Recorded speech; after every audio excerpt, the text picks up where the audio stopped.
For a series whose final movie's tagline reads "Bye bye all of Evangelion," we sure seem to be getting a whole lot more Neon Genesis Evangelion. From its kabuki show adaptations, themed hotels, streetwear-inspired fashion lines, concerts, recent Evangelion 30+, 30th anniversary of Evangelion event that featured an exclusive 13-minute short starring Asuka, to the announcement that Drakengard and Nier creator Yoko Taro, along with composer Keiichi Okabe, will oversee the production scripts and music of a new Neon Genesis Evangelion series.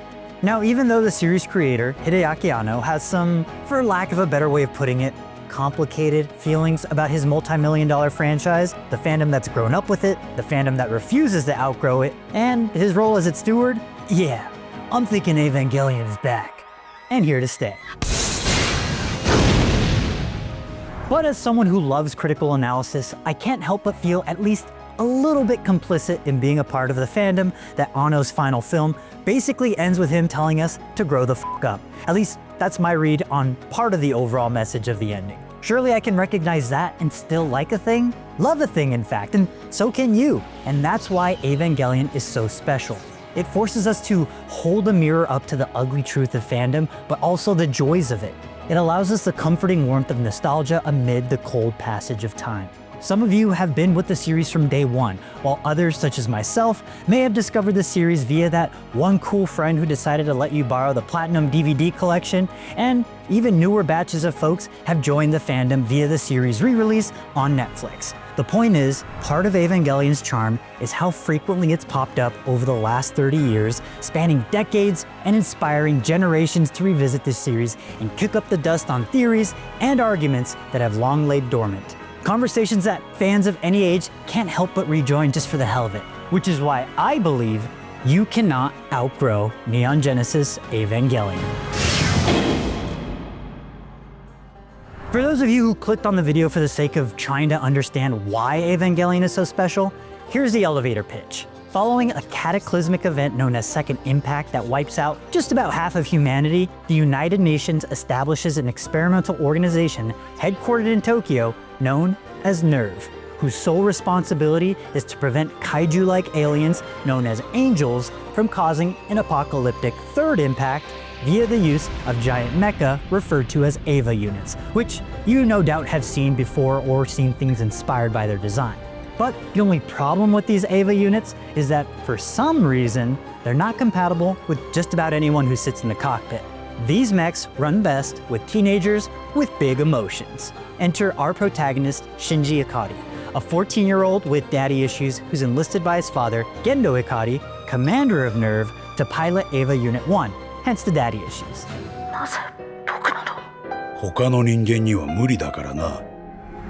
Shinji is among a handful of pilot candidates that include Rei, the emotionless, enigmatic pilot of Unit 0, Asuka, the fiery pilot of Unit 2, with abandonment issues of course, and a few more I won't detail here.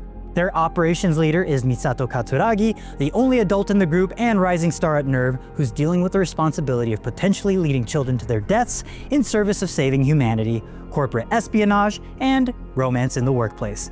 So, like I said, everyone is fighting some sort of battle. Some are just more literal than others. The original series starts like your usual monster of the week, with each episode introducing a new angel that needs to be handled in outlandish fashion. But as the series developed, production schedules strained and budgets tightened, forcing Anno and the team at Gainax to get creative with the series. Now, most anime ends with some sort of action-packed finale, full of stunning animation and triumphant highs, but not Evangelion. The series' two-part finale eschews tradition, and instead of tying everything together with a nice, neat little bow, they opt to save some money. The series finale favors abandoning storylines in a bold and economic wrap-up that favors abstract, minimalist storytelling, all from within protagonist Shinji's mind. If you think this all sounds cool, then great. My job is done. You have a great taste and you're in for a wild roller coaster of a ride. But we in modern times can take comfort in knowing that the story continues.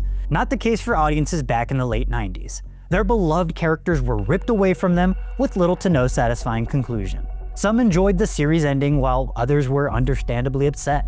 So upset, in fact, that they might have gone a bit overboard sending Gainax and Hideaki Anno death threats. Not cool. Yet Anno struck back with the 1997 film, The End of Evangelion. If fans wanted a conclusion, then this one was it, whether they liked it or not. The End of Evangelion is bleak. This psychosexual, action-packed finale opens with Shinji masturbating to an unconscious Asuka. Nothing particularly lewd or salacious, but just deeply uncomfortable. Upon finishing, we see the aftermath of his shame, a close-up on his hand covered in the seed with Shinji's shameful admission, "I'm so f***ed up," or "I'm the lowest of the low," depending on which version of the movie you're watching. Not quite how you imagine we'd revisit these beloved characters, is it? That sense of hopelessness and shame is present throughout the entirety of the End of Evangelion. We watch helplessly as beloved characters die brutally on screen, with the budget to see it animated beautifully.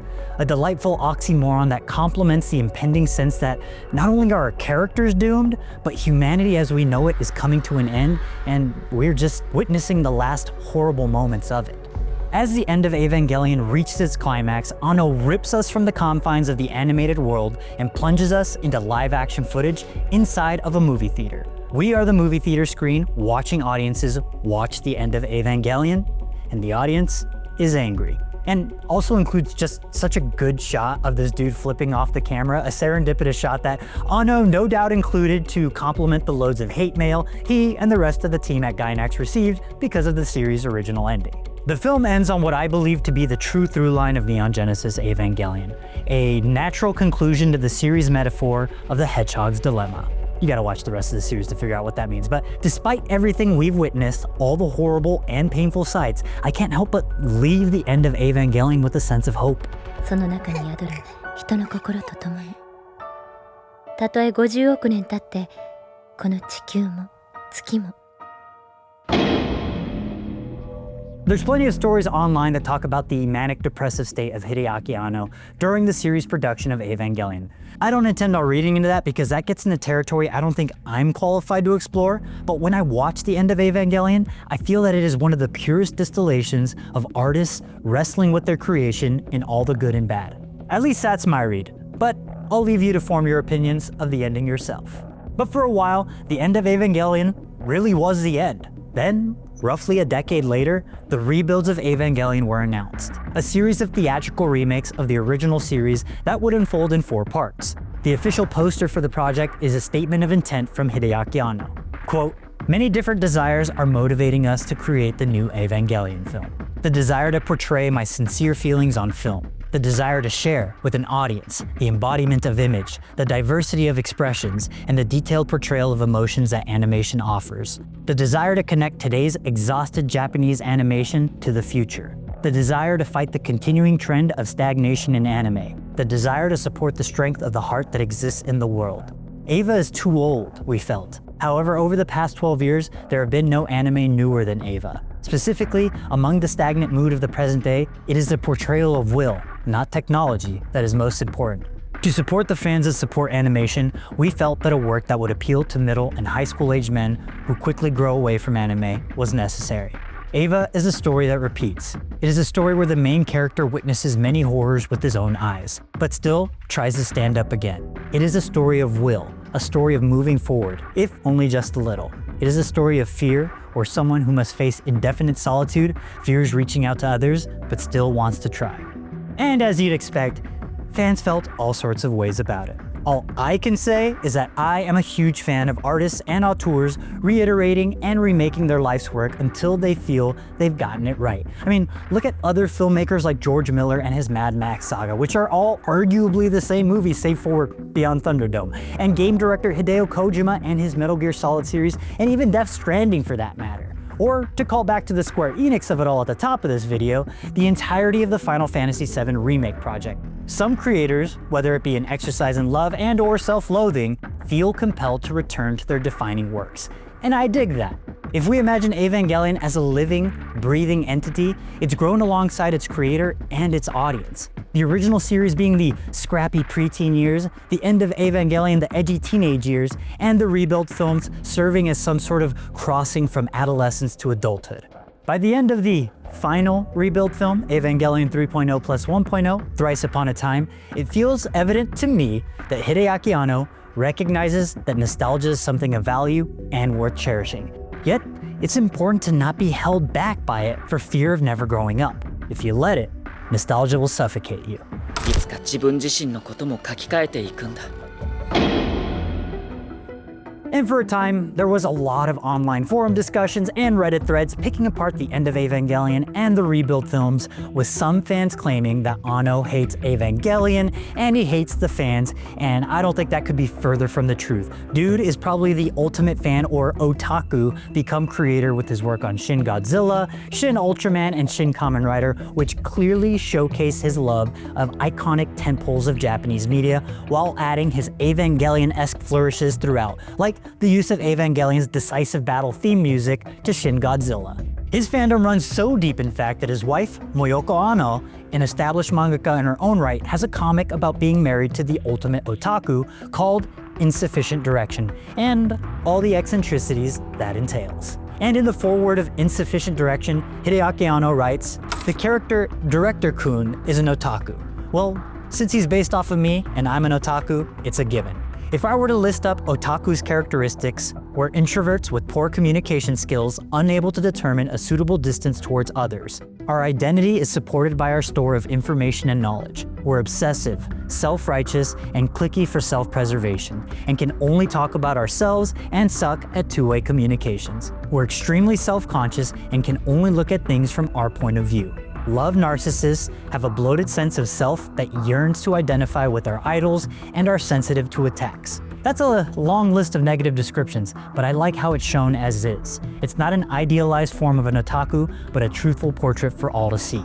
Currently in Japan, the economy is saturated to the point that we can allow otakus to stand tall and prosper. We have such an overabundance of information, and our material civilization is full to the brim. But at the same time, our spirits are impoverished. We lack imagination, and our social base is weakening. That's why I think we need manga like my wife's. I'm not being nepotistic, I promise. Her manga accomplished what I couldn't do in Eva to the end. It was a big shock to me, really. After Eva, there was a time when I wanted to stop being an otaku. I was sick of the stagnation of the anime industry and fans. I was filled with self-hatred back then.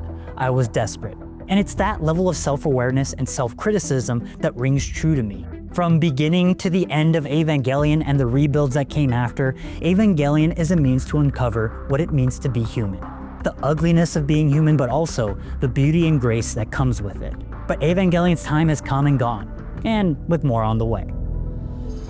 As Anno stated in the theatrical postage for the rebuild of Evangelion, Eva is a story that repeats. And much like Evangelion, I'm starting to repeat myself. So congratulations, congratulations, congratulations. Congratulations on 30 years, Evangelion. I look forward to seeing the reins passed over to Yoko Taro and figuring out just how deep the rabbit hole goes. Have I betrayed some level of wisdom and understanding the final Evangelion film seems to have imparted and potentially fallen on ignorant ears? Maybe, but humans are complicated, and whatever level of understanding that has imparted on me and you watching, the fact that a silly show about giant robots fighting aliens has us asking these questions in the first place must mean this silly little show is one of a kind. So thank you to all the staff at Gainax responsible for the creation of the show. Thank you to Studio Kata and Hideaki Anno for everything. And for more on all things anime, you're already in the right place. IGN.